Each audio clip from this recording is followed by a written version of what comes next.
inicio, não tem problema. Já começou. Eu já tinha clicado ali. Sem problema, sem problemas. Eu não sei se faz diferença, acho que vai para você de qualquer jeito. Tudo bem. Bem, eu acho que começou a sessão de perguntas agora da outra palestra. Eu acho que a gente já pode começar, não tem problema, né? Depois o pessoal vai chegando. Tá ok, então eu só vou voltar a compartilhar a tela. Só espera só um segundinho aqui.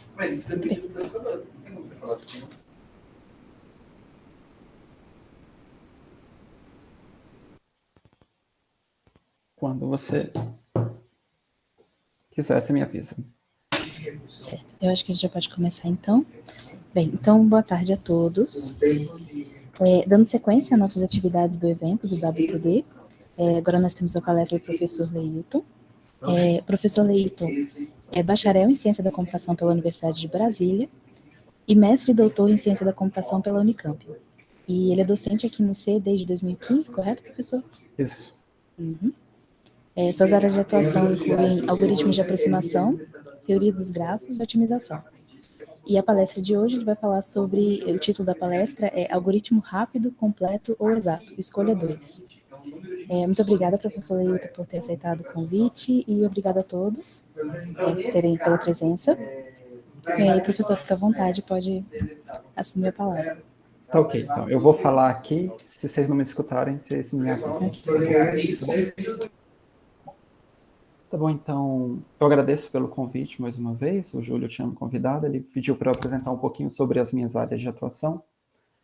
Então eu vou falar um pouquinho sobre esse título aqui. Não diz muita coisa, mas o título real seria uma introdução a algoritmos de aproximação e algoritmos parametrizados. E já a gente explica por que eu falei que a gente só pode escolher 2 desses 3 temas. E vamos voltar lá desde o início, quando a gente pergunta o que é computação, o que é ciência da computação. E não é um termo bem definido, cada pessoa vai dar uma definição diferente. Essa aqui é a maneira com que eu defino ciência da computação. Ciência da computação é a ciência de resolver problemas. Além da ciência de resolver problemas, né, a gente tem que olhar, então, qual que é o coração da computação. Então, se a gente for olhar aqui para Donna e Fellows, que são 2 pesquisadores da área de algoritmos parametrizados, eles vão falar o seguinte: beating heart of computing is algorithms and complexity. Então, o coração, né, o batimento da computação está dentro de algoritmos e da análise de complexidade desses algoritmos. É quando a gente vai entender, de fato, os problemas, do ponto de vista teórico. Dentre todos os problemas de computação, eu vou trabalhar particularmente com problemas de otimização combinatória. E o que são esses problemas? São problemas que têm o seguinte, que podem ser descritos pelos seguintes elementos. Uma entrada, que é aquilo que nos é dado, né? Então, se você fosse implementar uma função para resolver um determinado problema, é aquilo que nos é dado como parâmetros da função, né? É o que a gente sabe sobre aquela instância do problema. A solução, né? O que a gente vai produzir como resposta. E em otimização combinatória em particular, a gente tem alguns elementos especiais. O primeiro é o valor de uma determinada solução. Então, quanto custa uma determinada solução viável? Normalmente a gente chama solução ou solução viável para dizer a mesma coisa. Então, quando eu falar solução, eu estou falando sempre de uma solução viável. E o interessante, por que a gente chama de otimização, é que um problema pode ter diversas saídas. Uma entrada pode ter diversas soluções viáveis. Então, dentre todas elas, a gente quer encontrar a melhor. Quem que é a melhor?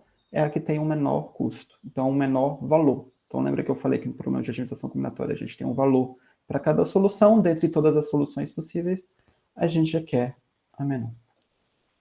Para tornar um pouquinho mais concreto essa área de atuação, vamos dar alguns exemplos de problemas de otimização combinatória, alguns muito, muito comuns, que todo mundo já ouviu falar, outros nem tanto.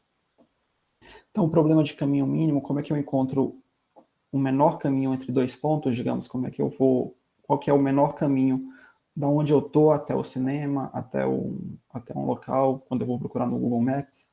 Árvore geradora mínima, que eu vou falar já, rotas mínimas, escalonamento de tarefas, como é que eu faço para escalonar tarefas de forma a terminar mais cedo. Como é que eu faço para minimizar as baterias utilizadas nesses sensores? Aliás, tudo, praticamente tudo que a gente vai ver na indústria, tem uma decisãozinha lá que a gente quer minimizar ou o custo ou aumentar o lucro.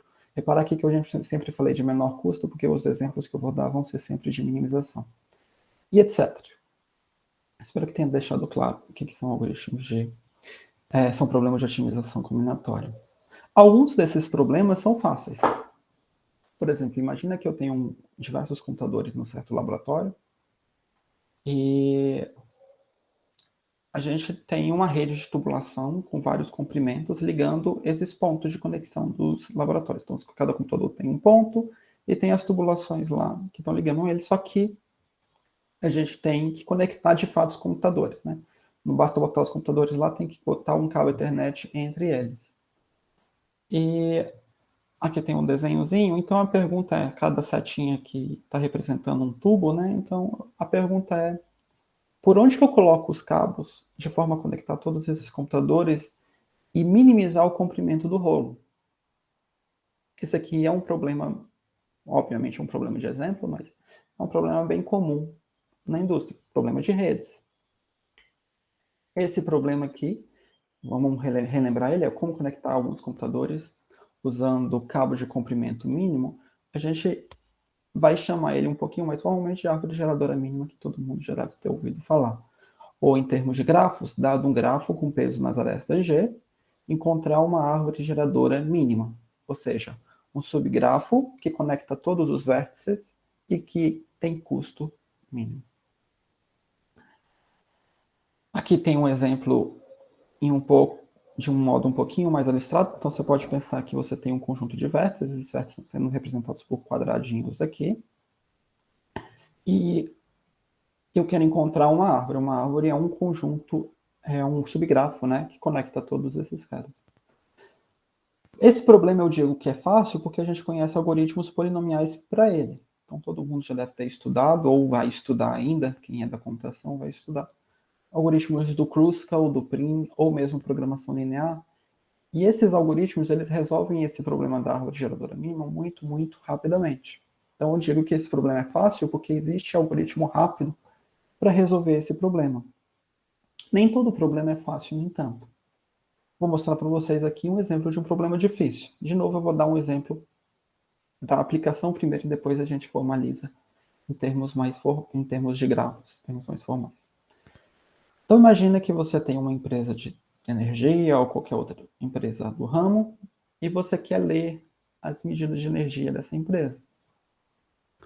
Então, imagina que você tem a rua, né? Você tem os leitores aqui, você pode até tentar falar assim, nessa rua aqui eu vou instalar um sensor de RFID aqui. Mas o fato é que o leitorista vai ter que passar em cada rua para obter a leitura desses relógios de energia. E, claro, qual que é o objetivo desse leiturista? O leiturista é uma pessoa, ou um caminhão, ou um carro, ele vai ter que sair e percorrer nesses vários pontos. Então, a pergunta que eu vou fazer aqui é como é que eu vou ler todos esses relógios em menor tempo?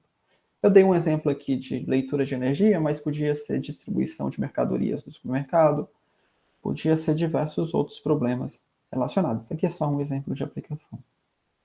Então, de novo, esse problema, vamos recapitular, é o problema de como um leiturista pode visitar diversas ruas e voltar ao local de origem gastando um menor tempo. Ou, em termos um pouquinho mais formais, a pergunta é como é que a gente encontra um ciclo hamiltoniano num grafo de custo mínimo. Então, de novo, eu tenho um grafo, esse grafo agora, eu estou supondo que esse grafo é completo, e ele tem peso nas arestas, e eu quero encontrar um ciclo hamiltoniano. O que é um ciclo hamiltoniano? É um ciclo que passa por cada um dos vértices. Entre todos os ciclos possíveis, ou seja, entre todas as rotas, eu quero um de custo mínimo. Então, aqui tem um exemplo de novo dos vértices, e aqui tem uma rota hamiltoniana. Ela é hamiltoniana porque ela passa por todos os vértices exatamente uma vez, ou pelo menos uma vez. Se não tivesse, a gente fazia atalhos. Para esse problema, embora não pareça nada de especial comparado com o problema anterior, a gente simplesmente não conhece algoritmos eficientes. A verdade é que o algoritmo mais rápido que a gente conhece para esse problema, ele executa em tempo n elevado ao quadrado vezes 2 elevado a n. N aqui é um número de vértices. Então, se você for pensar que N é um número pequeno, eu só quero visitar 3 ou 4 ruas, esse tempo de execução não é nada assustador. Mas quando você pensa nas redes de supermercado, que você tem centenas ou milhares de lojas, N aqui é um número tipo 100, 200, 1000. Quando você tem 1000 lojas, 2 elevado a 1000 operações, é algo que eu não vou conseguir realizar tão cedo. A noção de algoritmo eficiente é algo que já vem de lá atrás, muito, muito lá atrás. E, em particular, uma das primeiras pessoas que se preocupou com isso e tentou definir exatamente como é que a gente distingue um algoritmo eficiente de outro é o Jack Edmonds. Eu botei aqui simplesmente numa questão histórica. Alguns de vocês já devem ter ouvido falar sobre ele. Quem nunca ouviu falar sobre o Edmonds, provavelmente procura um pouquinho sobre ele. Ele é um personagem muito importante na computação. Mas aí você pode falar, tudo bem se meu N for grande, porque eu tenho dinheiro. Hoje em dia a gente tem computadores muito, muito grandes. A gente tem supercomputadores, e esses computadores são super rápidos. Então o poder computacional é ilimitado, não é? Então, ao invés de rodar na AWS, eu vou escolher algum computador aqui. Na época que eu construí esses slides aqui, esse aqui era o computador mais rápido. Não necessariamente ele é o mais rápido hoje em dia, mas ele está entre os mais rápidos lá. Se você quiser atualizar, você entra no site lá e você vê qual que é o mais rápido hoje. Hoje, né? Todo dia muda isso. Então, esse computador em particular aqui, que da época era o mais rápido que eu olhei, ele executa 125.436 teraflops por segundo. Esse número é assombroso, né? Então, eu estou falando de 125 petaflops. Peta, operações de ponto flutuante por segundo. Esse número é absurdamente grande. Eu nem consigo imaginar quantos zeros tem esse número. Então, tera aqui já são 9 zeros, mais 3 aqui, eu tenho 125 vezes 10 elevado a 12. 12 zeros. É muitas operações. Então, se eu tiver só 10 cidades, eu vou executar o meu algoritmo que tem 2 elevado a n, 2 elevado a 10. Eu vou pegar 2 elevado a 10 operações, dividido pelo número de operações aqui, né, multiplicado pelo tera, e eu vou ter que, para esse algoritmo ruinzinho que eu acabei de falar, nesse computador super rápido, é muito, mas muito, muito, muito rápido. Não é sequer capaz de medir isso aqui com os erros. O problema é que, na realidade, N não é 10, né? Na realidade, uma empresa de supermercado tem centenas, dezenas, milhares de pontos que eu quero visitar. Eu, com computadores, eu tenho milhares, dezenas, centenas de computadores para conectar. Então, vamos substituir agora o 10 aqui por 100. Então, 2 elevado a 100, e a gente vai ter que, quando isso aqui vai dar 3.204.577,3 séculos. A ordem de grandeza aqui nem é mais segunda, é séculos. Obviamente, esse algoritmo aqui não serve para nada. Tentar rodar esse algoritmo aqui para n igual a 100, você não vai conseguir terminar hoje, se é que você conseguisse rodar esse algoritmo. Então, a pergunta de $1 milhão é, ou a principal pergunta em aberto da ciência da computação, é algo que todo mundo já deve ter ouvido falar, que é a pergunta se P é diferente de NP. P é a classe dos problemas para quais existem algoritmos que podem executar em tempo polinomial, e NP é a classe de todos os problemas para quais existem algoritmos que podem verificar uma solução em tempo polinomial. A gente sabe que uma está contida na outra, mas a gente não sabe se elas são iguais. Por que essa pergunta aqui ela é tão importante? Porque é a mesma pergunta que eu acabei de fazer para vocês antes. Será que eu consigo encontrar um algoritmo rápido para resolver o caminho hamiltoniano de custo mínimo? A resposta para essa pergunta é a mesma resposta dessa de $1 milhão. É a mesma pergunta. Bom, então você pode falar, olha, deve ser legal, né? Se eu vou responder essa pergunta, se eu vou construir um algoritmo rápido para resolver caminho hamiltoniano de custo mínimo, eu não vou ganhar $1 milhão porque eu vou encontrar um algoritmo rápido para esse problema. Pode ser que a resposta dessa pergunta seja sim. Sim, de fato existe um algoritmo rápido para esse problema. Mas é muito provável que não. Por que é provável que não? Porque milhares e milhares de pesquisadores importantes já estudaram esse problema. Em particular, um dos livros mais citados da ciência da computação é o Gary Johnson, que trata justamente disso, de tratabilidade de problemas. E todo mundo que citou esse cara aqui, ninguém conseguiu nenhum algoritmo rápido para o problema NP difícil. Muitas pessoas importantes, outras nem tanto, já tentaram demonstrar isso, e todas essas tentativas de demonstração de responder essa pergunta foram frustradas.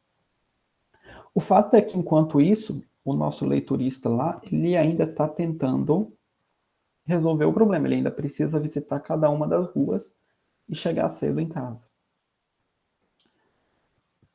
Bom, eu não consigo resolver o problema de maneira exata, mas para ele, qualquer solução boa o suficiente é importante. Ela não precisa ser a melhor possível, mas ela não pode ser muito cara. E o que a gente quer garantir aqui? Que ela não seja muito, mas muito pior do que a melhor possível. Então, na prática, a gente não vai tentar encontrar sempre a melhor solução dos algoritmos para problemas de otimização combinatória. A gente quer uma solução boa o suficiente que seja encontrada rapidamente. Então, o que a gente vai fazer? A gente vai devolver a melhor solução possível que a gente encontrar, e essa solução tem que ser encontrada rápida. Qual que é o algoritmo rápido? Que eu consigo encontrar alguma solução, mas não qualquer solução. Uma solução razoavelmente boa. E essa noção de razoavelmente boa a gente vai definir já já. No fundo, o que a gente está tentando definir aqui é o que a gente vai chamar de algoritmo de aproximação. Então, um pouquinho mais formal, mas ainda não tão formal, um algoritmo de aproximação é um algoritmo polinomial para um problema de otimização combinatória, que obtém uma solução que qualquer solução que esse algoritmo obtiver, ele não vai ter custo pior do que alfa vezes o valor da melhor possível. Nunca vai ser alfa vezes pior do que o outro. Então pode ser que alfa seja 1,2, então estou falando que a minha solução no máximo 20% mais cara. E assim por diante. Bom, só tem um problema. Essa definição aqui, alfa vezes o valor melhor possível, como é que eu posso construir um algoritmo que é no máximo um número de vezes maior do que o valor ótimo, se eu não consigo computar o ótimo rapidamente? Então vamos tentar voltar lá. Vamos tentar comparar com esse valor ótimo sem necessariamente computar o ótimo. Para isso a gente vai encontrar um limitante inferior. Então vamos olhar de novo. Seja ótimo o valor de uma árvore geradora mínima da melhor solução para o caminho hamiltoniano de custo mínimo. A gente não sabe calcular o valor ótimo exatamente, porque eu já acabei de falar para vocês que o melhor algoritmo para computar esse valor ótimo gasta 2 milhões de séculos. Então, eu não sei computar isso rapidamente. Mas será que eu consigo comparar com esse valor mesmo que eu não conheça? A gente não sabe. Mas a gente não sabe computar esse valor, mas a gente sabe computar, por exemplo, uma árvore geradora mínima daquele problema, daquele grafo de entrada. E talvez a gente então possa comparar o valor da árvore geradora mínima com esse valor ótimo. Bom, um ciclo hamiltoniano, se você parar para pensar, ele é quase uma árvore geradora. Ele só não é uma árvore porque tem um ciclo. Mas se eu estivesse buscando só uma árvore geradora, eu podia jogar fora uma dessas arestas. Então vamos fazer isso. Se a gente remover uma aresta, o que sobra é um caminho. Um caminho é uma árvore também. Então esse caminho aqui, ele contém todos os vértices. Então esse ciclo hamiltoniano, ele contém uma árvore geradora. Então o caminho P que sobra, esse caminho aqui que eu estou demonstrando, ele é uma árvore geradora. Não é a mínima. Essa só não é a árvore geradora mínima. Então o que eu sei? Eu sei que a árvore geradora mínima é no máximo o valor P desse caminho.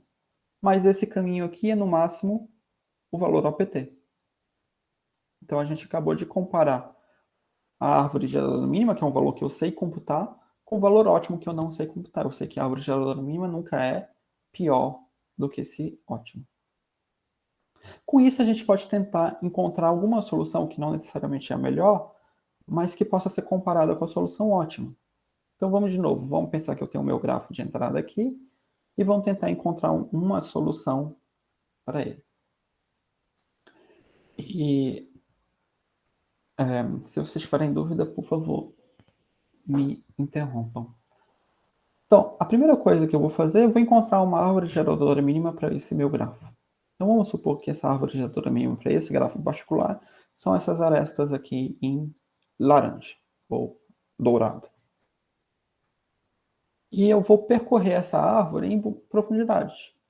percorrer uma árvore é algo que todo mundo sabe, quem já estudou estrutura de dados sabe percorrer uma árvore em profundidade, né? Uma DFS. Então, se eu percorrer essa árvore em profundidade, vou começar por esse vértice aqui, vou vir para esse vértice aqui, depois eu vou para baixo, tem uma folha, eu volto para o vértice de origem, vou para o próximo filho, vou para baixo, volto para o vértice de origem, próximo filho, próximo filho, próximo filho, próximo filho, filho, filho, não tem mais, volto, volto, volto, volto, próximo filho, depois eu volto e vou voltando na árvore até chegar à minha chamada inicial.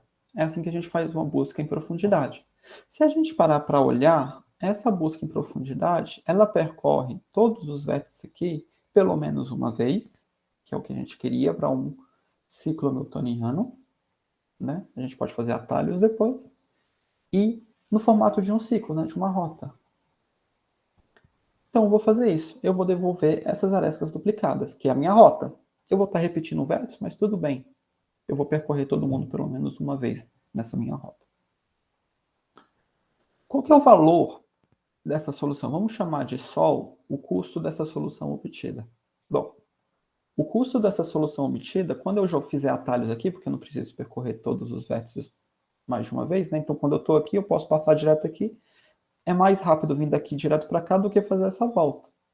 Então, o custo dessa solução é, no máximo, o custo dessas arestas verdes aqui. Só que o custo dessas arestas verdes é exatamente 2 vezes o custo da árvore geradora mínima. Só que a gente acabou de falar que a árvore geradora mínima é um limitante inferior para o valor ótimo. Então, eu acabei de construir uma solução verdinha aqui, né? Em tempo polinomial, uma solução que eu construí rapidamente, que eu consigo comparar com o valor do ótimo. Então, eu não sei exatamente quanto vale o ótimo, mas eu sei que a solução que eu computei não custa mais do que 2 vezes o valor do ótimo. Então, vamos resumir. Eu encontrei uma solução para o meu problema, rapidamente, e cujo valor custa no máximo 2 vezes o valor do ótimo.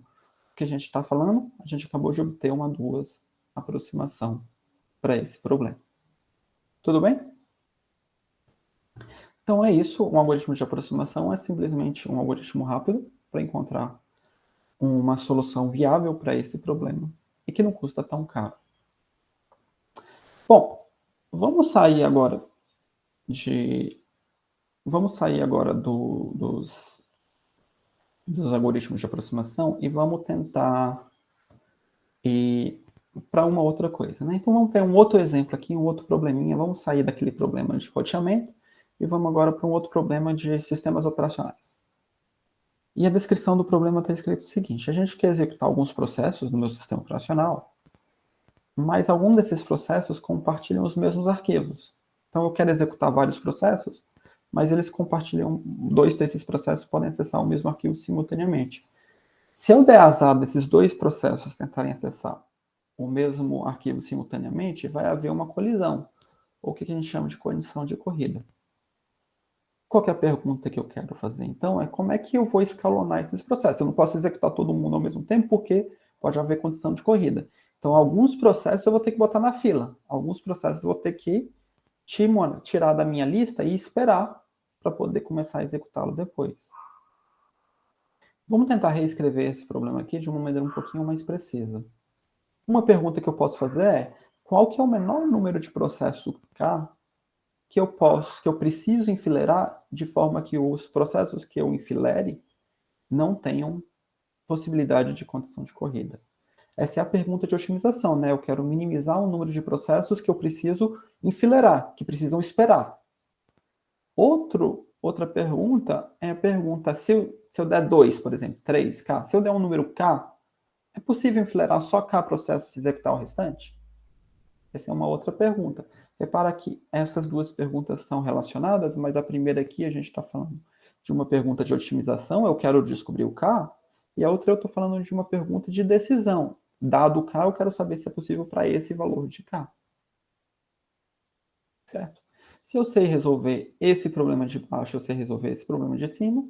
Se eu sei resolver esse problema de cima, eu sei resolver esse problema de baixo, para esse problema em particular. Então, vamos nos concentrar, então, com a versão de decisão desse problema. Bom, Para deixar um pouquinho mais claro, vamos fazer um desenho e vamos desenhar em cada processo.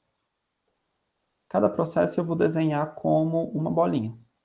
Então, eu tenho o processo 1, processo 2, processo 3, processo 4, processo 5, processo 6, etc.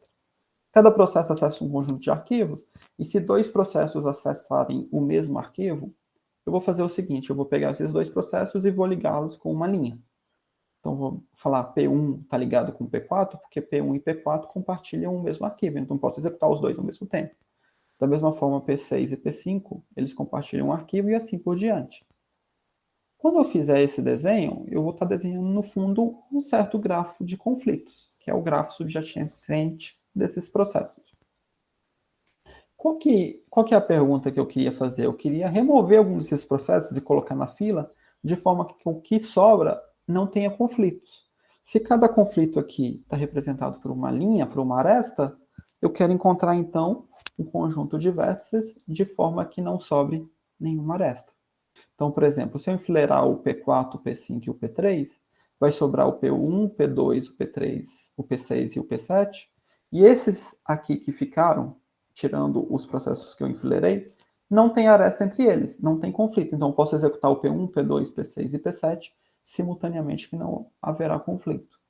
Então, vou ter que enfileirar aqui, nesse caso, só 3. Então, se eu perguntar para vocês, é possível enfileirar só 3 processos de forma a que os demais sejam executados sem conflito? A resposta seria sim. Se eu perguntar para vocês, é possível enfileirar só um processo de forma que os demais não tenham? A resposta vai ser não. Para esse caso aqui, quando k é igual a 3, a resposta é sim.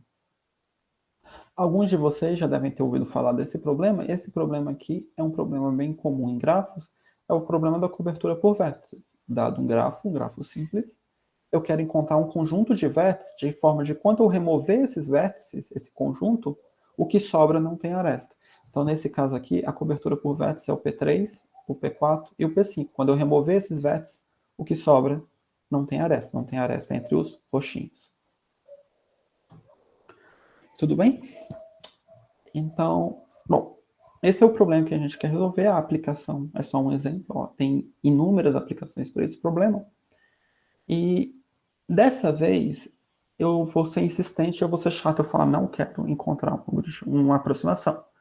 Eu não quero enfileirar mais processos do que eu precisaria. Eu quero enfileirar só tantos processos quanto necessários. Então, para esse problema aqui, eu vou insistir numa solução exata. Então, eu não quero um algoritmo de aproximação, eu quero um algoritmo exato. E, bom, a pergunta é, existe um subconjunto de K vértices, de forma que quando eu removo não tem aresta, ou seja, existe um subconjunto de K processos de forma que quando eu removo não sobre conflito? Então, o algoritmo trivial é simplesmente testar todas as soluções. Eu sei que uma solução é um subconjunto de vértices, então para cada subconjunto de vértices C, se C tiver K vértices, que é o tamanho de conjuntos que eu estou disposto a enfileirar, e o grafo que sobra quando eu removo esses vértices não tiver arestas, eu sei que sim, então é possível sim remover K vértices de forma que não sobre arestas, só K vértices. Se eu testar todos os subconjuntos C possíveis e nunca der certo, ou seja, se eu nunca terminei o meu algoritmo aqui nesse passo 1, eu vou responder não. Eu sei que não existe para qualquer conjunto que eu pegar, quando eu remover, ou esse conjunto tem mais do que K vértices, ou quando eu removo, sobra algum conflito. Sobra alguma aresta. Muito bom. Então agora eu consegui uma solução exata que resolve o meu problema corretamente, que dá uma solução correta. A resposta era sim ou não, né, para esse K. Se eu olhar aqui ingenuamente para esse algoritmo, eu sei que eu quero computar quanto tempo esse algoritmo vai executar, eu quero saber quantas instruções ele vai executar. Então, quantas vezes eu vou executar essa linha 1, tantas quantas existirem conjuntos. Quantos conjuntos existem de um subconjunto de n vértices? Se eu tenho n vértices, se n é igual ao número de vértices, o número de subconjunto de vértices é 2 elevado a n. Então, a complexidade computacional disso aqui é pelo menos 2 elevado a n. Se a gente olhar para essa restrição de cardinalidade, acho que a gente vê que a gente não precisa nem enumerar todos os subconjuntos possíveis. Basta a gente enumerar todos os subconjuntos de tamanho K. Se vocês devem lembrar, o número de combinações possíveis, né, é N escolhe K, né? Você pensa tem uma sacola com N bolinhas, você pega K bolinhas, então quantas formas de pegar K bolinhas distintas tem? É N escolhe K, né? Isso aqui é da ordem de N elevado a K. Então isso aqui é um pouquinho mais rápido do que 2 elevado a N. Mas vamos relembrar lá, né? Vamos relembrar o Edmonds, ele fala que eficiente é um algoritmo polinomial. E tanto 2 elevado a n quanto n elevado a k não é polinomial. Então, vamos pensar que eu quero enfileirar no máximo 100 processos. Eu tenho um monte de processos lá, eu estou disposto a enfileirar no máximo 100 processos. Ou porque só cabem 100 processos na minha fila, na minha memória do meu sistema operacional, ou porque esse é uma restrição hard lá, que alguém definiu. Não interessa muito. Se eu quero enfileirar até k elevado a 100, vamos ver como é que seria o tempo de execução do nosso algoritmo, que é da ordem de n escolhe k, lembrando, é n elevado a k, e um polinômio grande. Lembrando que a ideia lá do Edmonds, né, era que um algoritmo era eficiente quando ele for polinomial. Então, eu desenhei essas duas funções aqui, né, n escolhe k e n elevado a 10. Então, não sei se vocês conseguem adivinhar aqui, mas se você parar para pensar um pouquinho aqui, você vai ver que n elevado a 10 é um expoente bem grande. Né? Então, esse n elevado a 10 aqui é essa função amarelinha. Ela cresce rapidamente, mas ela cresce. E a outra função aqui, ela pode até ser menor no início, mas depois ela começa a crescer muito rápido. Como eu quero um número de processos muito grande, eu vou querer que desse lado aqui eu vou preferir a função que gasta menos instruções, a função amarelinha. A moral da história é que funções do tipo n elevado a n, n fatorial, n elevado a n sobre 100, 2 elevado a n, n elevado a log n, etc., a gente vai chamar esses algoritmos de lento. E como o Edmonds sugeriu, os algoritmos que a gente vai chamar de eficientes são aqueles algoritmos que têm um número, uma constante aqui no expoente. N elevado a alguma constante. Pode ser n elevado a 1, n elevado ao quadrado, n elevado a qualquer número constante, desde que esse número aqui seja constante, elevado a 1 milhão. Então, a gente quer distinguir algoritmos rápidos, ou algoritmos eficientes, que executam em tempo polinomial, de algoritmos lentos, que executam em tempo que não são polinomiais. Bom, então essa é a noção clássica de complexidade, de eficiência. Vamos ver se essa noção clássica de eficiente é suficiente para o nosso problema. Na prática, o número de processos que eu quero enfileirar, por restrições de memória, por restrições do modelo de negócio, é pequeno. Então, eu não quero enfileirar 1000 processos, 1 milhão de processos. Eu quero enfileirar 10 processos, 20 processos, etc. Então, na prática, o número de processos que eu quero enfileirar, aquele K, é pequeno. O que significa pequeno? É menor que uma certa constante fixa. Quando eu falo fixa aqui, é essa constante. Alguém falou para mim, alguém contou, essa constante é fixa, o K é no máximo essa constante fixa. Então, a gente pode dizer o seguinte, K é no máximo 10. Bom, se K é igual a 10, eu sei que n escolhe K é da ordem de n elevado a K, mas K é menor do que 10, então eu sei que isso aqui é polinomial, por aquela noção tradicional de Edmonds, que é O de n elevado a 10. Então, ele é rápido. Vamos tentar fazer a conta, então. Será que é rápido mesmo? Vamos tentar, então, supor que no meu sistema operacional eu estou rodando um processador muito, muito, muito rápido, uma implementação impecável, eu consigo testar 1 bilhão de combinações por segundo. Eu vou rodar aquele meu algoritmo que testa todas as possibilidades. Essa implementação aqui tem que ser impecável, para eu conseguir testar 1 bilhão de possibilidades por segundo. Muito, muito impecável. Um computador super, super rápido. Então, vamos olhar. Essa aqui vai ser o N, essa coluna. Essa daqui vai ser N escolhe K, né? E esse aqui vai ser o tempo gasto, supondo que eu consigo testar esse número de operações, 1 bilhão de possibilidades por segundo. Quando o N igual a 100, quando eu tenho N igual a 100 processos, lembrando que o número de processos que o sistema operacional vai rodar é de 100, 1000, 2000 processos. O número de possibilidades de subconjuntos considerados seria 100 escolhe 10, dá mais ou menos 1,73 vezes 10 a 13ª. Se eu testasse nessa implementação impecável aqui, nesse computador super rápido, só para testar todas eu levaria mais de 4 horas. Mas no mundo real eu não vou ter só 100 processos, eu vou ter 1.000 processos, 2.000 processos. O número de possibilidades, mesmo para K pequeno, vai ser 2,63 vezes 10 a 23. Se eu testar nesse computador aqui, nessa implementação impecável, eu vou gastar mais de 8 milhões de anos. Bom, eu não quero que o meu sistema operacional gaste 8 milhões de anos só para decidir qual processo vai começar a ser executado. Então, esse algoritmo, ele é polinomial, mas ele não é rápido. Essa noção de eficiência, ela não foi suficiente para a gente. Bom, a questão lá é que o N e o K, eles estavam juntinhos, eles estavam colados. Eu estava pegando N elevado a K. Será que a gente consegue separar a dependência do K e do N?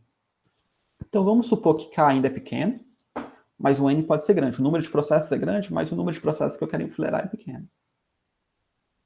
Vamos comparar, então, essa função aqui, que é uma função do tipo, sei lá, 2 elevado a K, vezes N ao quadrado, é bem mais rápida do que aquela que a gente acabou de testar. E aquela função que a gente acabou de testar, pensando que a gente tem uma implementação super rápida. 1 dividido por 1 por 10 milhões aqui.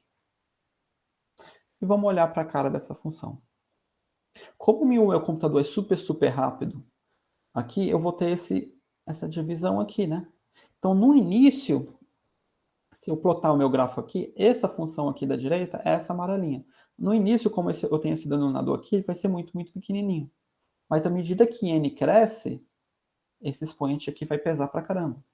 E aí eu vou começar a crescer muito rapidamente. Vamos comparar com a outra função aqui, que é essa função azulzinha. Pode ser que eu tenha até uma implementação ruim, por isso que eu não botei o coeficiente aqui dividindo. Nem tem coeficiente, simplesmente tá. Então no início ela vai ser bem ruim. Mas olha só, ela só cresce n com uma constante pequena, n elevado ao quadrado. Então mesmo quando eu for crescer aqui, o k vai se manter constante e o k não está relacionado com o n. Então eu vou ter uma coisa que vai crescendo aqui. Esse 2ak aqui é um valor, mas é um valor fixo. O valor pode até ser grande, mas é um valor fixo. E quando o n crescer, ele não depende mais do k. Eu tenho um expoente grande. A gente quer funções, portanto, do primeiro tipo. A gente quer algoritmos que executam em tempo de execução do primeiro tipo. Se a gente olhar para cá, a gente separou a dependência do k e do n. Aqui a gente tinha n elevado a k, e aqui o n está elevado a uma constante absoluta pequena, 2. Será que a gente consegue encontrar um algoritmo, então, que a dependência não está no n, está separada só no k? Então, a ideia é que a gente tenta encontrar algum parâmetro pequeno da instância do problema de forma a representar a dificuldade desse problema. Os parâmetros são vários. Pode ser um valor explícito, por exemplo, o K lá da minha cobertura por vértice. Pode ser o tamanho da mochila no problema da mochila. Pode ser uma medida estrutural, por exemplo, em problemas que tem como entrada um grafo, eu posso perguntar o grau máximo do grafo, o grau mínimo, a largura arbórea, o tamanho mínimo de um item, etc. Bom, um pouquinho mais formal, a gente vai dizer que um problema é tratável por parâmetro fixo, né? A gente vai dizer que é FPT, se esse problema tiver um algoritmo com tempo polinomial, n elevado a c, igualzinho a gente queria para a noção de eficiência do Edmonds lá de trás. Só que dessa vez, o c aqui é uma constante absoluta. Então, para cada k fixo, esse expoente c aqui não depende do k. Então, aqui é uma constante absoluta, 2, 3, 4, etc. O fundo que a gente está fazendo é considerar subproblemas do problema original. Então, se a gente pensar que a gente tem todas as instâncias do problema aqui, a gente pode perguntar, olha, quais são as instâncias que a resposta é sim para k pequeno, k igual a 1? Ou quais são as instâncias para qual a resposta é sim para k igual a 2? E etc. No fundo aqui, para cada k fixo, eu estou pegando um pedaço menor do problema. Então, eu posso supor que a minha entrada está dentro desse pedaço do meu problema.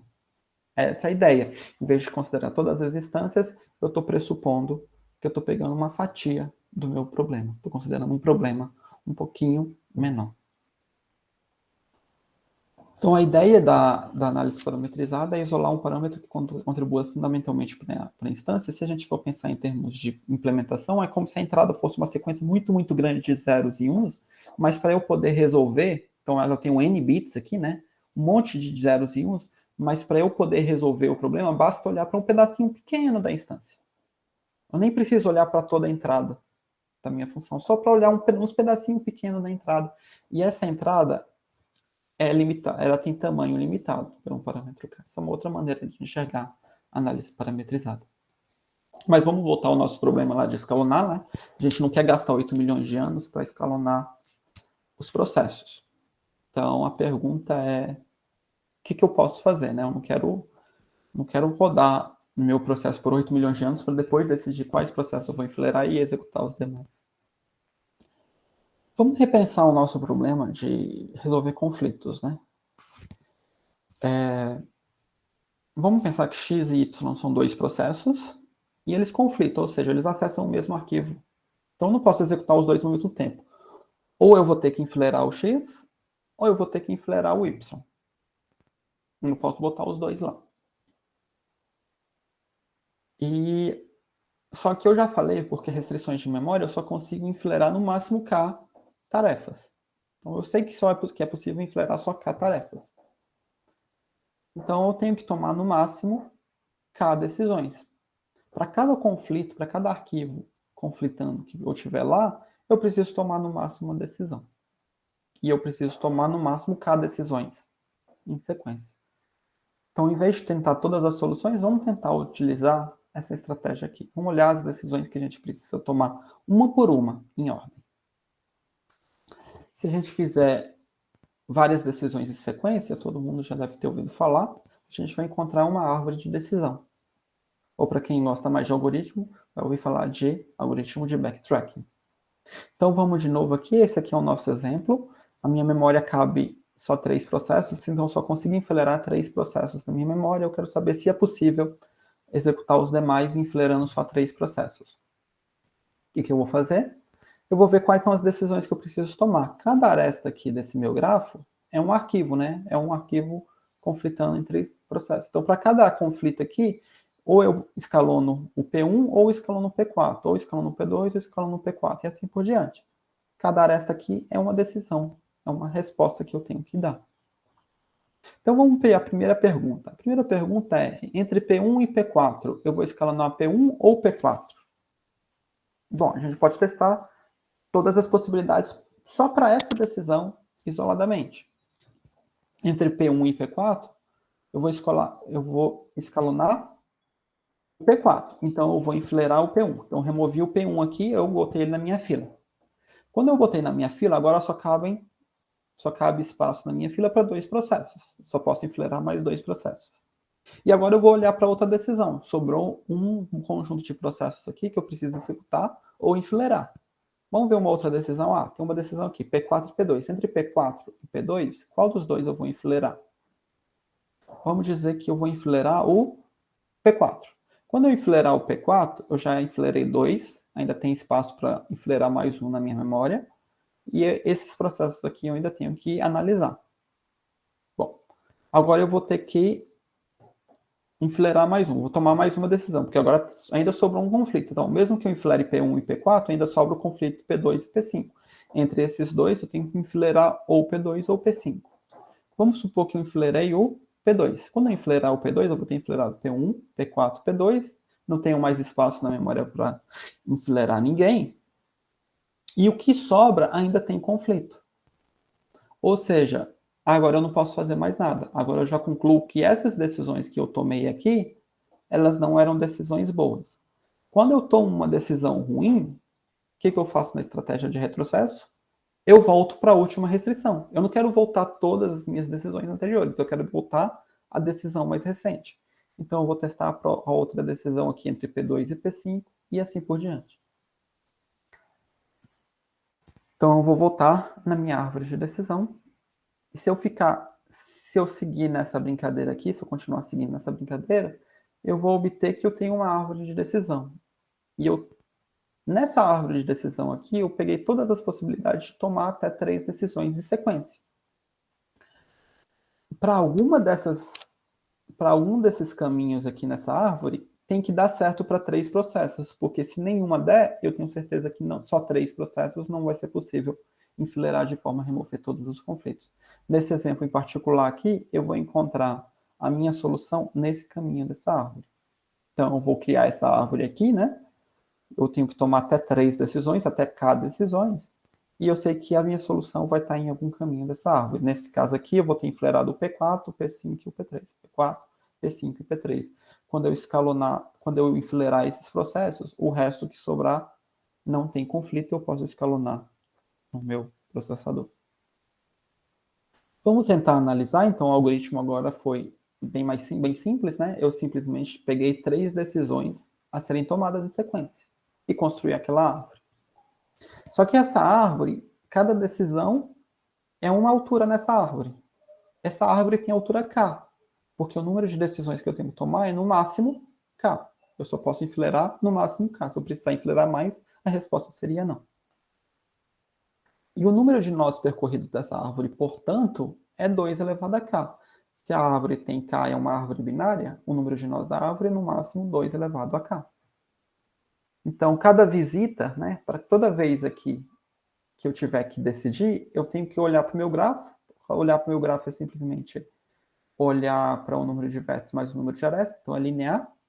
Então, o tempo total do meu algoritmo vai ser o tempo de percorrer essa árvore, ou seja, de percorrer 2 elevado a K nós, vezes o tempo de percorrer cada nós, que é vezes Kn. Então, a gente chegou ao seguinte algoritmo. Aquele algoritmo inicial, né, que é aquele algoritmo anterior de testa tudo, que é da ordem de n elevado a k, e o nosso algoritmo que a gente acabou de concluir, que é 2k vezes n elevado a k. 2k vezes k vezes n. O que a gente acabou de conseguir fazer aqui? Olha só, o n aqui estava relacionado diretamente com k, né? Eu tinha um fator polinomial aqui que dependia do k. Agora eu tenho um fator polinomial aqui que não depende do k. Onde que está o k? Está isolado. 2 elevado a k vezes k. 2 elevado a k vezes k não depende de n. Então eu consegui parametrizar o meu algoritmo em k. Bom, se a gente rodar aqui para aquela instância lá que dava dando 8 milhões, que era com 1000 processos e k igual a 10, 2 elevado a 10 vezes 1000 vezes 10 é um número grande, mas ele é fixo, não depende mais de k. Vezes 1000, naquele computador que testa 1 bilhão de operações por segundo, isso aqui é muito menos do que uma fração de segundo. Então, olhar para o parâmetro aqui, nesse caso, foi fundamental para construir uma solução exata do meu problema. O que eu perdi aqui? Eu estou supondo que o k é pequeno. Eu estou pegando só uma fatia do meu problema. Então, vamos resumir aqui rapidamente. E agora sim, eu quero explicar o título. Então, o título falava o seguinte, olha, rápido, completo e exato. Escolha 2. Então, vamos lá. Se eu quero o algoritmo exato, de fato, e eu quero o algoritmo completo, esse algoritmo não pode ser rápido, porque esse problema é hiper difícil. Pode ser que eu queira um algoritmo rápido e completo, mas se eu tenho um algoritmo rápido e completo para o meu problema hiper difícil, ele não pode ser exato. Então, eu vou ter que procurar algoritmos de aproximação. Se eu quero um algoritmo que é tanto rápido quanto exato, ele não pode ser completo. E aí eu vou encontrar os algoritmos parametrizados como ferramentas de estudos. Então, entre rápido, completo e exato, escolha 2. Bom, era isso. Acho que eu consegui explicar rapidamente o que era o título. Então, eu vou só dar um overview aqui para terminar rapidamente. Que tipos de técnicas envolvem nesses tipos de estudo? Então, são diferentes problemas e existem diferentes estratégias. É importante estudar as diversas técnicas. Qual problema vai aparecer na prática? Quando o problema aparece na prática, a gente vai esconder e vai olhar para os problemas que a gente já estudou, né? Para a gente tomar as decisões baseadas nas estratégias que já deram certo para o problema formal. Normalmente a gente vai abstrair, por isso que a gente fala do problema do cacheiro, problema do caminho hamiltoniano, ao invés de falar do problema do leiturista. Por isso que a gente fala do problema da cobertura por vértice, ao invés de falar do problema do escalonamento de processo. A gente abstrai o problema com o problema de otimização combinatória. Porque esse problema ele pode ser genérico, ele pode servir para diversas situações práticas. Exemplos de técnicas que são utilizadas nessas áreas: programação dinâmica, algoritmos glósicos, algoritmos de busca local, programação linear, etc, etc, etc. Tem diversos outros problemas interessantes, então eu falei de técnicas, eu falei das definições, eu vou falar de alguns exemplos aqui que eu, em particular, com que eu trabalho, então, só para vocês terem uma noção de quão grande, quão abrangente essa área. Então, a gente tem problemas de projeto de rede, problemas de alocação e roteamento, problemas de corte e empacotamento, etc. Então, é um campo bastante abrangente, que envolve problemas de rede, problemas de transporte, todo tipo de área da indústria. Aqui, só para exemplificar, então, o problema de localização de instalações, eu tenho um conjunto, só pode pensar assim, eu tenho um conjunto de lojas, né? E eu tenho um conjunto de armazéns e eu tenho que associar cada loja a um armazém, né? Só que eu não quero pagar aluguel de todos os armazéns, então eu quero escolher um subconjunto de armazém de forma a minimizar tanto o custo de transporte, de levar do armazém até as lojas, quanto o custo de aluguel dos armazéns. Uma solução nesse caso aqui seria alugar só esses 3 armazéns aqui e pagar o custo de transporte todo mês entre esse armazém e essa loja e assim por diante. Esse aqui é um problema clássico chamado problema de localização de instalações. É um problema bem resolvido na prática, mas tem um monte de variantes que não tem nenhuma aproximação conhecida. O problema de alocação de terminal é um problema tipicamente descrito, ele tem diversas aplicações em redes, etc., mas a descrição dele, em geral, é dada como pensando em terminais de aeroportos. Então, pensa que você tem várias cidades aqui, e eu quero construir uma malha viária, eu não quero construir voo de toda a cidade para toda a cidade, porque isso seria completamente inviável. Então, eu vou construir terminais. Então, eu quero saber quais são os terminais de forma a... Quais são os terminais, ou quais são os hubs importantes, de forma a minimizar os custos. Nessa solução aqui, eu vou escolher Brasília e São Paulo. Tem aproximações com fatores constantes, mas ainda dá para melhorar bastante.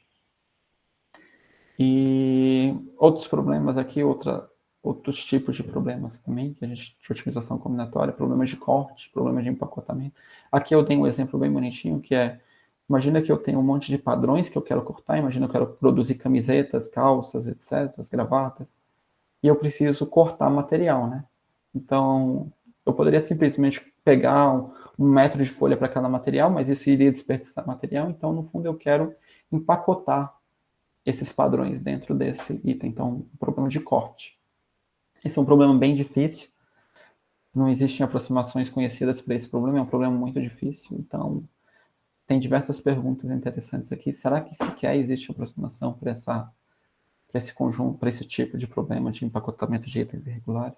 E etc. Eu espero que eu tenha conseguido dar uma visão geral dessas áreas de pesquisa, de algoritmos de aproximação e algoritmos parametrizados, e explicar que os problemas existem, esses são problemas importantes, e o fato do problema ser importante é um limitante para a gente. A gente não pode ter tudo, né? Entre rápido, completo e exato, a gente tem que escolher 2. A gente sempre tem que jogar fora, né? São os trade-offs, né? São os balanceamentos, as escolhas que a gente tem que fazer. É isso, Helena. Eu espero tenha dado. Muito obrigada, professor. Agora a gente tem tempo para perguntas, então quem quiser fazer alguma pergunta, professor Leilton, pode usar o chat, pode ligar o microfone, o que vocês preferirem.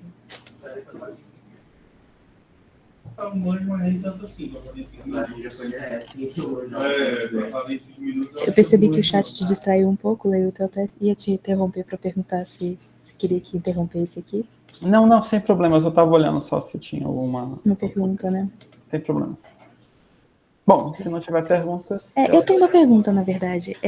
Você falou bastante, assim, eu achei que foi bem didático, achei muito interessante trazer esses problemas reais com conceitos que são muito teóricos, né? Por exemplo, cobertura por vértices, associar isso à ideia de analisar conflitos, então foi bem interessante. E aí eu fiquei com uma curiosidade, até por esses exemplos de aplicação que você comentou, a gente sabe que tem inúmeras possibilidades do dia a dia que poderiam se beneficiar dessas estratégias de minimização, mas quais você acha que desperdiçam, assim, no sentido de poderia estar se aproveitando dessas coisas e simplesmente não faz? Bom. Então vamos lá. Eu vou dar um exemplo que acontece no IC. Quando eu fazia mestrado, vou dar um exemplo só para provocar, tá? Quando eu fazia mestrado, eu tinha um amigo e ele estava tentando fazer uma aplicação de machine learning. A aplicação dele era, não sei se vocês lembram, que hoje em dia é tudo rede neural, mas na época não era. Na época ele fazia, era uma técnica chamada DAG of Words. Então ele fazia o seguinte, ele rodava o case center no conjunto de pontos, encontrava um conjunto de k-means, na verdade, um k-means no conjunto de pontos, rodava o k-means, encontrava os centroides, e para esses centroides ele construía uma bag of words. E ele precisava calcular esses centroides. E com o que ele rodava? Ele rodava no algoritmo do R lá, a implementação padrão do k-means. Se a gente estudar um pouquinho mais a teoria atrás desse problema, a gente vai ver que existem algoritmos super, super rápidos que não precisa rodar o k-means inteiro e que já vai dar uma solução muito boa. Então, em vez de ele gastar 1, 2, 3 dias rodando o k-means, ele podia rodar um algoritmo que ia gastar 30 segundos, 10 segundos, e ia dar uma solução igualmente boa para ele, ou talvez até melhor do que aquele k-means. Então, Desculpa.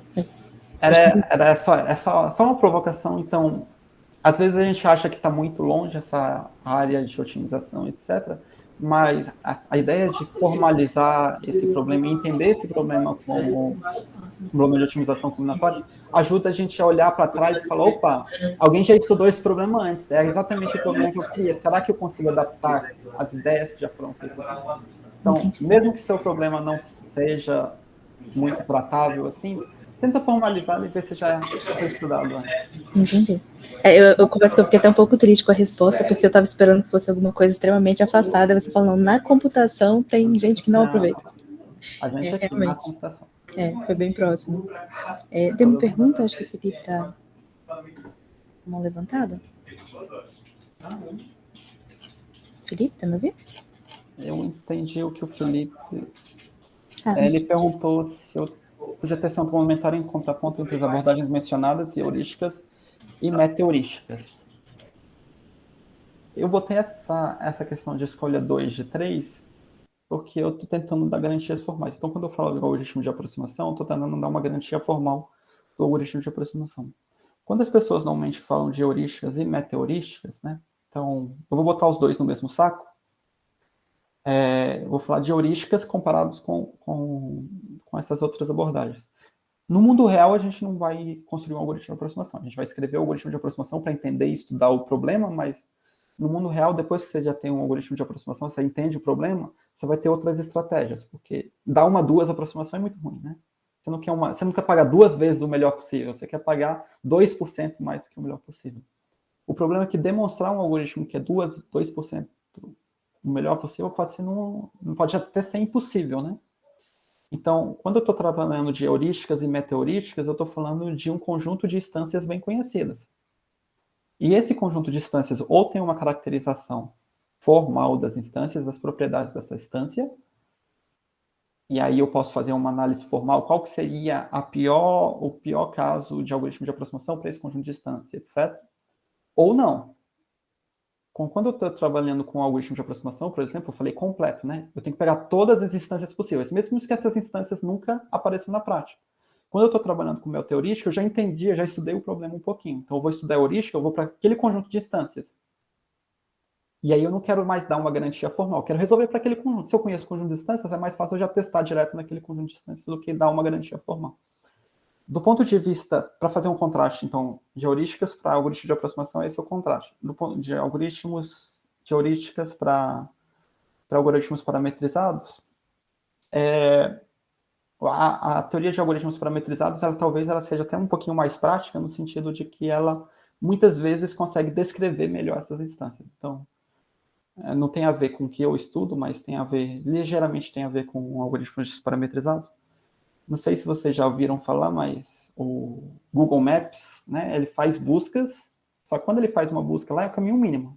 Algoritmo polinomial para caminho mínimo, é rápido. Mas você não pode mudar extra toda vez que alguém fizer uma consulta lá. Então, o que eles fazem é cache, eles guardam várias rotas prontas lá, e a pergunta é, mas o número de rotas é arbitrariamente, é exponencial, como é que ele consegue sempre guardar todas as rotas? Ele não guarda todas. As instâncias que a gente tem no mundo real de rotas, de ruas, elas têm um parâmetro limitado, que é o parâmetro de Highway Dimension. Então, a análise de complexidade parametrizada serve no sentido de descrever essas instâncias do mundo real e falar, olha, por que funciona? Porque tem um parâmetro que é pequeno. Eu acho que eu consegui dar um contraste entre as duas coisas. Tudo bem, Felipe?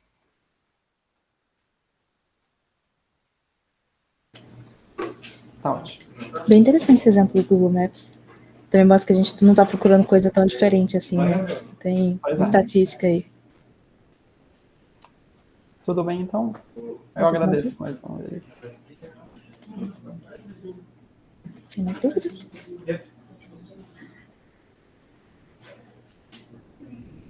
Eu acho que não tem mais dúvidas, professor. Eu agradeço pela sua apresentação, foi muito didática, eu gostei bastante, espero que o pessoal também tenha gostado. Eu agradeço a presença de todos. E desculpa. Tá bom. Não é isso, então. Obrigado mais uma vez, Helena. Obrigada. Um bom WTD, um bom final de WTD. Obrigada. Hoje e amanhã. Tchau, tchau. Tchau, pessoal.